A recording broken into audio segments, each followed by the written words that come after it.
अस्सलाम वालेकुम नाज़रीन। अॼु ज़िले शिकारपुर जो चेयरमैन ज़ुल्फ़कार अली ख़ान कमारियो गवर्नमेंट अस्पताल मदई जो दौरो कयो, जिते डॉक्टर अस्पताल जे MS डॉक्टर जयप्रकाश ऐं अस्पताल जे अमले संदन जो वालियाना इस्तक़बाल कयो।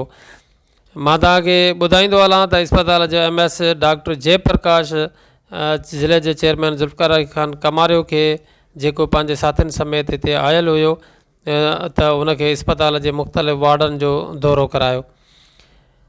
अस्पताल जे मुख़्तलिफ़ वार्डनि में सख़्तु जेके कमियूं कोताहियूं आहिनि, उतां जा जेके स्टाफ जी कमी बेशी ऐं सहूलियतुनि जी सख़्तु अणार जे हवाले सां ज़िले जे चेयरमैन खे MS आगाह कंदो रहियो। पर अव्हांखे मां ॿुधाईंदो हलां त जेको असांजे ज़िले जो चेयरमैन आहे ज़ुल्फ़कार ख़ान कमारियो, जिन जो तालुक़ु पिणु हिन शहर मदई सां आहे, बदिले में उहे MS खे चवंदा रहिया त तव्हां इन खोट जे मुतलिक़ इदारनि खे तव्हां लिखो। अव्हांखे ॿुधाईंदो हलां त जेको MS आहे उनजो चवण इहो हुयो त लिखी लिखी असां थकिजी पिया आहियूं, पर जेको आहिनि उहे मोट में इदारा तारुक नथा वठनि, इदारा नोटिस नथा वठनि, इदारा जेके आहिनि बदिले में असांखे उहे कमियूं बेशियूं उहे पूरियूं नथा कनि। मां तव्हांखे ॿुधाईंदो हलां त मदई जी अस्पताल में डॉक्टरनि जी सख़्तु अणाट आहे। हिते लेबोरेटरी माना जेका उन में फंक्शन न आहे, जो डेंटल सर्जन कोन्हे को, लेडी जेका डॉक्टराणी कोन्हे का, उन खां अलावा जेको एक्सरे मशीन आहे उहा ख़राबु पई आहे।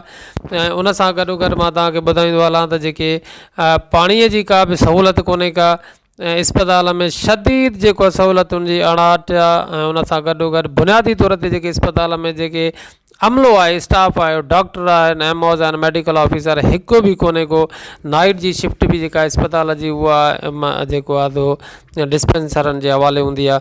त मां तव्हांखे ॿुधाईंदो हलां त जेको चेयरमैन आहिनि ज़िले शिकारपुर जा, उहे काई वाज़ माना अहकामात ॾियण खां सवाइ उहा पंहिंजी विज़िट पूरी करे हलिया विया। आख़िर में जॾहिं असां सचाई न्यूज़ पारां ज़िले जे चेयरमैन खे खां इहो सवाल कयोसीं त तव्हां जेके विज़िट जे दौरान जेका कमियूं पेशियूं ॾिठियूं उन जे मुतालिक़ कुझु तव्हां महिरबानी करे मीडिया जे थ्रू आवाम खे ॿुधायो, ऐं उन जे हवाले सां तव्हां छा वाइदा कयो था, ऐं कमियूं पेशियूं पूरियूं करण जे हवाले सां तव्हांजो छा पॉलिसी प्लान आहे, उहो आगाह कयो। पर ज़िले जो चेयरमैन जेको ज़ुल्फ़कार अली ख़ान कमारियो, उहो बिना कंहिं कुझु जवाबु ॾियण जे उन्हनि इहो चयो त जेको मुंहिंजी DC सां मीटिंग आहे, मां एमरजेंसी में आहियां, मूंखे जेको आहे फौरी तौर ते त निकिरणो आहे, इन हवाले सां मां काई बि कमेंट करण जी पोज़ीशन में न आहियां। वरी जेकॾहिं असां अस्पताल जे MS खां त पुछूं त उन खां छा पुछूं, जॾहिं त उनजो इहो ई चवणु आहे त मां गवर्नमेंट जो मुलाज़िम आहियां, ऐं मां जेको आहे पंहिंजे इदारनि जे ख़िलाफ़ु नथो ॻाल्हाए सघां। कीअं ॻाल्हाईंदो हो वाक़ई? ऐं उन सां गॾोगॾु जेको आहे उन जो चवणु इहो आहे त मां त मुंहिंजे त हथ में जेका शइ आहे मां उनजी वधि में वधि कोशिशि करे रहियो आहियां। ऐं इन ई हवाले सां ज़िले शिकारपुर जे चेयरमैन ज़ुल्फ़कार ख़ान कमारे खे अस्पताल जो दौरो करायो आहे। ऐं मां जेको आहे तो इदारनि खे लिख पढ़ जे हवाले सां त मुख़्तलिफ़ जेको आहे तो कोशिशूं वठां थो पियो, पर उन को ख़ातिर ख़्वाह फ़ाइदो कोन थो थिए। ऐं हिते जेको बि अमलो अचे थो पियो, हिकु ॿ ॾींहं ड्यूटी करे डेपोटेशन ते हलियो थो वञे, ऐं जेके बाला ऑफिसर आहिनि उहे जेके आहिनि उन्हनि खे डेपोटेशन मंज़ूरु कनि था पिया। ऐं हिते जेको आहे मां तव्हांखे ॿुधायां त जेको ज़िले शिकारपुर जो चेयरमैन आहे ज़ुल्फ़कार अली ख़ान कमारियो, उन मां जेके तवक़ुआत हुयूं या उमेदूं वाबिस्ता हुयूं, उन में कुझु न कुझु मायूसी असांखे थी आहे।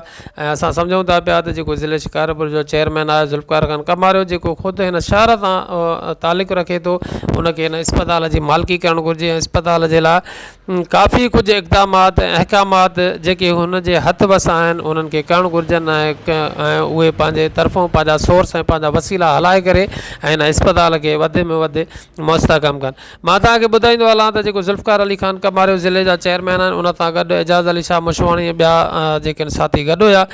इन ई जेको आहे दौरान विज़िट दौरान ऐं रिकॉर्डिंग दौरान हिते हिकिड़ो जेको शहरी असांखे गॾियो, जंहिं मूंखे चयो त जेको हिते भाऊ तव्हां त फ़ोटुनि में पूरा लॻा पिया हो, बाक़ी मिले त कुझु ई कोन थो।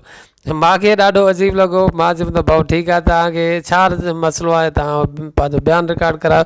त नाज़रीन मां हुनजो बि बयानु तव्हांखे ॿुधायां थो त उहे वधीक छा था चवनि। मतलब अचूं था दवा में त असांखे चए दवा अस्पताल में आहे ई कान, वञो स्टोर ते लिखी था ॾियूं, तव्हां वञी उतां वठो, असांखे ॾियनि कोन था। बाक़ी फ़ाइदो हिन अस्पताल खोलण में कहिड़ो फ़ाइदो आहे? उहो फ़ाइदो आहे ई कोन। हाणे निड़ीअ में सूरु आहे त हिते कैसूल गिननि आहे त तव्हां वञी स्टोर ते वठो, असां वटि का शइ कान्हे का। फोटुनि ते ज़ोर आहे, दवा जी ज़री कान्हे का। पोइ ये फोटू कहिड़े कम जा आहिनि? ग़रीबनि खे का दवा बवा त मिले न। ॾिठ में त इहे हमरा बीठा इहे फोटू निकिरनि पिया बसि। उतारायो त ज़रूरु उन्हनि खे चई वञे त दवा त ॾियनि न। दवा जी ज़री कान्हे का, निरीअ में सूर आहे लिखी था ॾियनि त वञो स्टोर तो वठो। बाक़ी कहिड़ी न अस्पताल कढण में फ़ाइदो, को टके जो को फ़ाइदो कोन्हे। करे छॾनि त उहो भलो न, कमु नथा ॾेखारनि न। बसि छड़ो फोटुनि जो ज़ोर आहे, कमु ॾेखारनि न। दवाऊं हलाइनि त ग़रीबनि खे ॾियनि न। शीशू हथ में हुजनि न, कंहिंखे शीशी आहे कोन, पर्ची लिखी था ॾियनि वञो स्टोर तो वठो। दवाऊं चट खाई वेही था रहनि पाण।